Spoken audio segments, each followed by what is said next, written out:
구약 성경 428면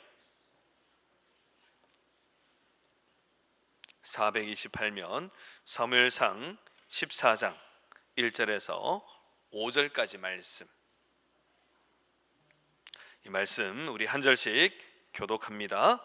하루는 사울의 아들 요나단이 자기 병거를 든 소년에게 이르되 우리가 건너편 블레셋 사람의 부대에게로 건너가자 하고 그 아비에게는 고하지 아니하였더라.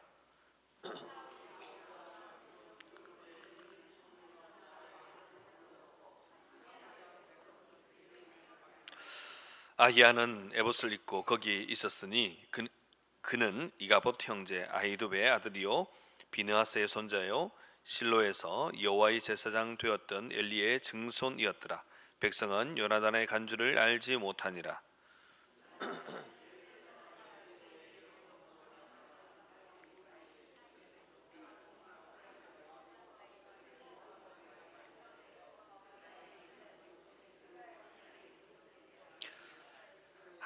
함께 읽습니다. 한 바위는 북에서 믹마스 앞에 일어섰고 하나는 남에서 게바 앞에 일어섰더라. 아멘. 할렐루야. 아멘. 이 귀하고 좋은 날 또 이렇게 함께 모여서 우리 이 수요 기도 시간을 가지게 된 것을 기쁘게 생각합니다. 여러분, 도무지 희망이 보이지 않는 모든 것을 포기하고 싶은 그런 절망적인 상황에 처했을 때 누군가 포기하지 않는 이 용기 있는 도전으로 말미암아 그 모든 상황이 뒤집어지고 기적이 일어나는 것, 우리가 한 번쯤 경험해 보셨습니까? 가끔 우리는 스포츠 경기에서 이런 것을 보곤 합니다. 경기 종료 직전까지 이 한 팀이 정말 계속해서 지고 있다가, 그런데 막판에 한 선수가 예상치 못한 이 플레이를 통해서 마지막 순간에 역전승을 거두는 그런 경기 말입니다. 때로는 우리가 몸담고 있는 회사에서 이제는 더 이상은 안 된다 라고 모두 다 자포자기하고 이제 다 그 현실을 받아들이려 할 때 또 한 사람이 나타나서 그래도 할 수 있습니다, 우리 한 번 더 해보십시다 라고 도전해서 결국 모든 사람들이 예상을 깨고 그것에서 승리하고 성공을 이끌어내는 이런 드라마틱한 경험, 아마 회사 생활을 하시는 분들은 한 번쯤 또 경험이 있을 것이라 생각이 듭니다. 한 사람의 용기 있는 행동이 얼마나 큰 파급력을 가질 수 있는지, 또 한 사람이 가지고 있는 이 행동이 얼마나 그 절망적인 상황을 뒤집을 수 있는지를 오늘 우리가 함께 경험하곤 합니다. 그런데 오늘 우리가 함께 읽은 이 본문에는요, 바로 이 말씀이 나타나 있습니다. 희망 없어 보이는 정말 절망적인 상황 가운데에서 한 사람의 담대한 행동, 용기 있는 이 행동, 믿음 있는 행동, 이것을 통하여서 그 상황이 반전되는 것을 보게 됩니다. 곧 이 사람의 이 행동은 하나님의 놀라운 역사를 이끌어내는 행동이 되었던 것을 우리는 말씀을 통하여 깨닫게 됩니다. 그래서 오늘 시간 구원은 하나님께 라는 제목으로 말씀의 은혜를 나누길 원합니다. 먼저 하나님의 구원은 하나님에 대한 분명한 믿음으로부터 시작합니다. 여러분 잘 들으십시오. 하나님의 구원, 하나님의 능력, 이것은 하나님에 대한 분명한 믿음으로부터 시작한다는 것입니다. 오늘 본문 사무엘상 13장 21절 22절, 오늘 14장 앞선 본문이죠. 제가 읽겠습니다. 곧 그들이 괭이나 삽이나 쇠스랑이나 도끼나 쇠채찍이 무딜 때에 그리하였으므로 싸우는 날에 사울과 요나단이 함께한 백성의 손에는 칼이나 창이 없고 오직 사울과 그 아들 요나단에게만 있느니라. 지금 이 14장의 형편은 무엇인가 하면 앞선 13장을 보게 되면 블레셋이 지금 이스라엘 쳐들어왔어요. 그래서 이 사울 왕을 중심으로 이 블레셋에 대적하러 나아갔단 말이죠. 이 전쟁이 일어나기 일보 직전입니다. 자, 그런데 전쟁을 하러 나아간 이 사울과 함께한 군사들의 상태, 곧 무기를 보니까 어떠냐? 그때 형편을 사무엘상 13장은 알려주고 있는데 사울과 요나단, 곧 왕과 왕자 외에는 칼과 창이 없었다는 겁니다. 그들이 지금 기껏 들고 나온 게 뭐냐면 괭이, 삽, 쇠스랑 이런 거 들고 나갔다는 것입니다. 심지어 거기에 나가 있는 사람들조차도 블레셋 대군으로 인해서 마음이 두려웠습니다. 그래서 굴에 숨고 수풀에 숨어 있었습니다. 사울을 직접적으로 따르는 600명, 이 사람들, 이 군사들도 제대로 무장되어 있지 않았습니다. 그러니까 상황을 보면 절대적으로 이스라엘이 불리합니다. 무기도 변변치 않습니다. 훈련도 잘 되어 있지 않습니다.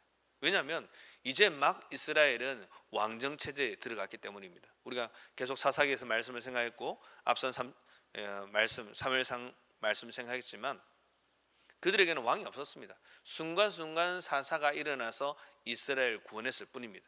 그러니 왕 아래에서 제대로 된 군사 훈련도 받은 적이 없었던 것이죠. 좀 비약해서 말하면 오합지졸인 것입니다. 오합지졸 600명 데리고 나간 것입니다. 그렇다고 무기도 좋은 것이 아닙니다.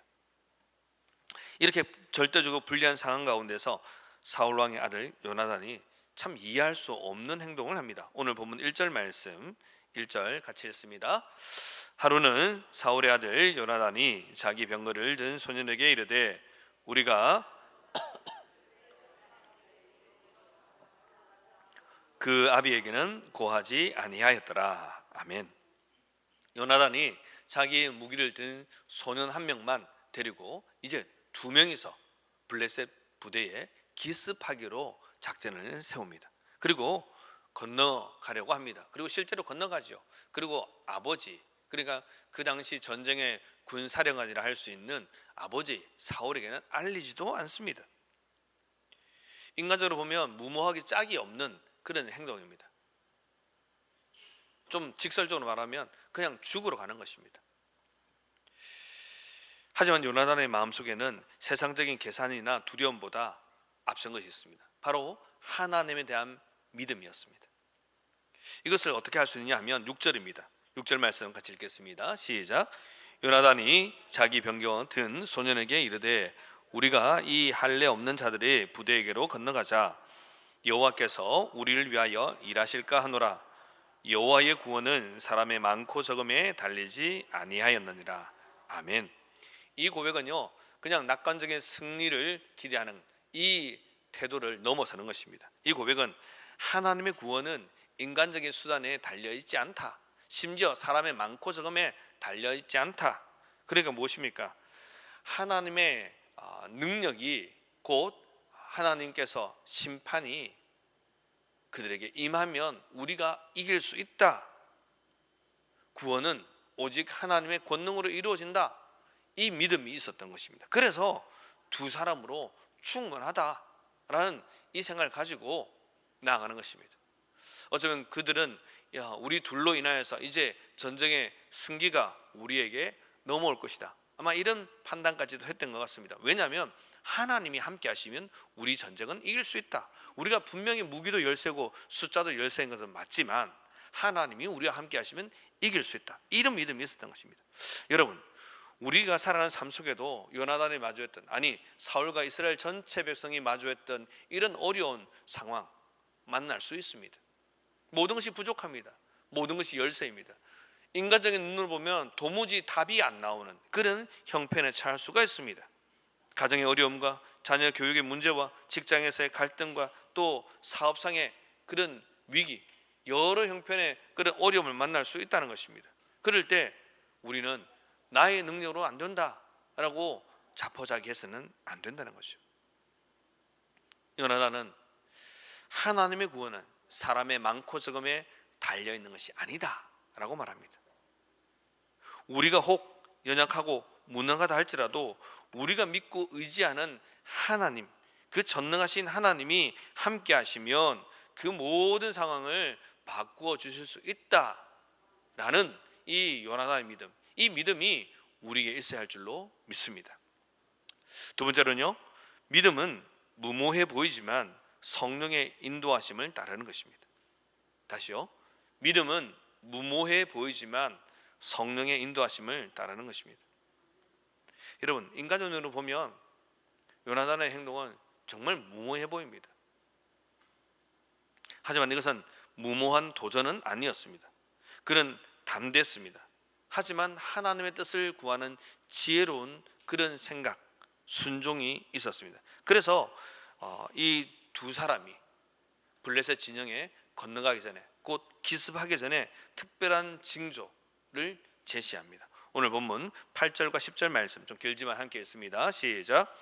요나단이 가로되 보라, 우리가 그 사람들에게로 건너가서 그들에게 보이리니 그들이 만일 이같이 우리에게 이르기를 우리가 너희에게로 가기를 기다리라 하면 우리는 우리 곳에 가만히 서서 그들에게로 올라가지 말 것이요, 그들이 만일 이같이 말하기를 우리에게로 올라오라 하면 우리가 올라갈 것은 여호와께서 그들을 우리 손에 붙이셨음이니 이것이 우리에게 표징이 되리라 하고. 아멘. 요나단은 지금 자신의 믿음이 있었습니다.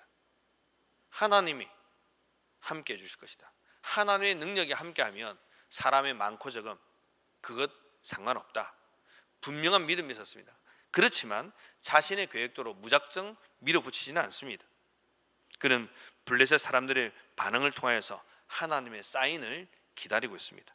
만약 블레셋 사람들 그들이 너희들 올라와라 라고 말하면 하나님께서 저들을 우리 손에 붙이셨다. 그래, 우리가 두 사람이 기습하면 우리가 이길 것이다 라는 사인을 주시는 걸로 알겠다는 거죠. 여러분, 그런데 우리가 가끔 하나님의 뜻을 따라 움직인다 하면서 실수할 때가 있습니다. 무엇인가 하면 내가 믿음이 있으니까 라고 생각하고 기도하지 않는 거예요. 사실 교회에 나오는 사람 치고 믿음 없는 사람이 어디 있습니까? 그런데 그 중요한 순간에 기도하지 않습니다. 이성적으로 판단합니다. 이렇게 하면 하나님 도와주시겠지, 이렇게 하면 내 앞길이 이렇게 되겠지, 이렇게 하면 우리 구역이, 우리 교회가, 우리 상황이, 또 우리 가정이 바뀌겠지, 그렇게 판단하고 생각하고 결론을 내립니다. 그런데 그렇게 나가면 우리가 그르칠 때가 많습니다. 왜 그렇습니까? 기도를 통해서 하나님께서 우리에게 어떻게 말씀하신가를 우리가 구하지 않았기 때문입니다. 요나단은 분명히 무식하고 정말 무모해 보이는 그 선택을 합니다. 하지만 건너가기 전에 사인을 기다리는 거죠. 만약에 올라오지 않고 있으라 하면 우리가 가만히 서서 여기 있고 올라오라 하면 우리가 분명히 이길 것이다. 하나님께서 우리에게 저들을 붙여주셨다. 그렇게 판단하는 거죠. 이것이 요나단의 믿음입니다. 그리고 이 믿음을 가지고 기도한 것입니다. 그랬더니 어떤 일이 생깁니까? 하나님께서 요나단이 기도하고 믿은 대로 그대로 행해 주십니다. 본문 11절과 12절 말씀 같이 읽습니다. 시작. 둘이 다 블레셋 사람의 부대에게 보임에 블레셋 사람이 가로되 보라, 히브리 사람이 그 숨었던 구멍에서 나온다 하고 그 부대 사람들이 요나단과 그 병기 든 자를 대하여 가로되 우리에게로 올라오라, 너희에게 한 일을 보이리라 한지라. 요나단이 자기 병기 든 자에게 이르되 나를 따라오라, 여호와께서 그들을 이스라엘의 손에 붙이셨느니라 하고. 아멘. 두 사람이 자신감 있게 딱 보입니다. 그랬더니 블레셋 사람들이 보고 판단합니다. 겨우 두 놈? 올라와봐. 너희들 그냥 한 방에 끝낼 수 있어. 이겁니다. 올라와봐. 그런데 그것은 요나단이 기도한 그대로입니다. 올라와봐. 그래서 요나단은 이것이 하나님 주신 사인인 줄 알고 그들을, 곧 블레셋 군대 전체를 이스라엘 손에 붙여주신 줄로 알고 그들은 두 사람, 정말 수적으로는 너무나 미약하지만 이 두 사람이 담대하게 나아가는 것입니다. 사랑하는 성도 여러분, 우리의 삶에서 믿음의 담대함은요, 때때로 하나님 말씀에 순종하고 하나님 뜻에 순종하는 이 완벽한 순종으로 나타나서야 한다는 것입니다. 우리가 기도했는데 때때로는 순종하지 못할 때가 있어요. 왜요? 눈에 보니까 너무 아득해 보이거든요. 여러분, 인간적으로 보면 요나단과 또 함께 했던 그 소년, 겁나지 않았겠습니까? 나는 기도 안 했는데 왜 우리 주인이, 무기든 자의 주인은 요나단이거든요. 왜 주인이 갑자기 저런 기도를 해서 나까지 저 수많은 군사들이 있는 우리보다 훨씬 뛰어난 저 블레셋 군대에게로 갑자기 기습하라고 한단 말이야. 그럼 그렇지 않겠습니까? 그런데 믿음은 무엇입니까? 순종을 요구하는 것이죠. 믿음대로 나아가는 것입니다. 요나단은 지금 기도했고 그 믿음대로 기도했고 또한 기도로 응답이 오니까 그대로 나아가는 것입니다. 분명히 그들도 두려웠을 것입니다. 하지만 담대하게 나아가는 것이죠. 여러분, 우리가 중요한 결정을 내릴 때, 어려운 상황에 처했을 때 무조건 믿음이 있으니까 무조건 돌격 앞으로, 그런 모습도 필요하지만 사실은 우리 가운데 기도함으로 하나님의 뜻을 구하고 하나님께서 말씀하실 때 움직이는 것, 이것이 우리의 실수와 실패를 줄이는 방법인 것입니다. 잘못하다가는 우리가 한 마음으로 열심히 나아가다가 실수하고 또 실패하고 또 그래서 마음이 나뉘어지고 또 교회가 어려울 수 있다는 것입니다. 하나님, 이 길로 가는 것이 분명히 맞습니까? 징조를 보여주십시오, 말씀하여 주십시오 라고 했을 때 하나님께서 우리에게 길들을 보여주실 것입니다. 왜요? 우리는 하나님 백성이기 때문에 그렇습니다. 하나님 자녀이기 때문입니다. 우리가 망하는 길로 하나님께서 인도하지 않습니다. 그러므로 그렇게 인도해 주신 하나님 앞에 우리는 순종하며 나아가는 것입니다. 자, 그럴 때 어떤 일이 생깁니까? 마지막으로 하나님의 능력으로 승리를 경험하게 됩니다. 무슨 뜻입니까? 구원은 하나님께 있다는 것입니다. 요나단은 블레셋 사람들이 자신들을 향해서 올라오라 라고 말할 때 곧바로 반응합니다. 12절 하반절에 보면 요나단이 자기 병기 든 자에게 이르되 나를 따라 올라오라, 여호와께서 그들을 이스라엘의 손에 붙이셨느라. 분명하게 하나님의 사인을 확인하자마자 그는 행동합니다. 그래서 두 사람이요 블레셋 진영을 칩니다. 기습을 한 거죠. 그랬더니까 어떤 일이 생기냐면 한 20명 가량을 죽입니다. 오늘 본문 이 5절 이후에 한 15절쯤에 나옵니다. 그런데 그 일이 기폭제가 되어서 블레셋 진영에 혼란함이 되어집니다. 그래서 자기들끼리 서로 죽이고 서로 죽입니다. 심지어 이 두 사람이 기습한 것이 수백 명을 죽인 것도 아닙니다. 겨우 한 20명 가량 죽였는데 거기에 있던 사람들이 다 떨었고 땅도 진동하였다. 큰 떨림이 있었다라고 말합니다. 이스라엘 두 사람, 요나단과 병기 든 사람, 이 두 소년이 함께 했을 때 블레셋 진영은 완전히 혼란에 빠졌다는 것입니다. 공포에 빠졌다는 것입니다. 이 소식을 들은 사울의 군대가 이제는 공격을 합니다. 그 결과 블레셋은 어떻게 합니까? 대패를 합니다. 그런데 이 모든 일은 출발은 어디입니까? 요나단과 요나단의 무기를 들었던 그 소년, 이 두 사람의 작은 행동으로부터 시작합니다. 다시 말씀드리면 그들 안에 있던 그들의 믿음, 이 분명한 믿음이 역사를 일으킨 것입니다. 사랑하는 성도 여러분, 우리의 삶에도 요나단처럼 때로는 작은 순종, 때로는 두렵게 보이는 그 일 가운데 담대히 나갈 순종, 이런 일이 있을 수 있다는 것입니다. 때때로 나는 너무 부족하고 너무 연약해서 나는 못하겠어 라는 그런 생각이 들 수도 있습니다. 하지만 나는 연약하지만 우리 하나님은 강하십니다. 나는 힘이 없지만 우리 하나님은 능력이 많으십니다.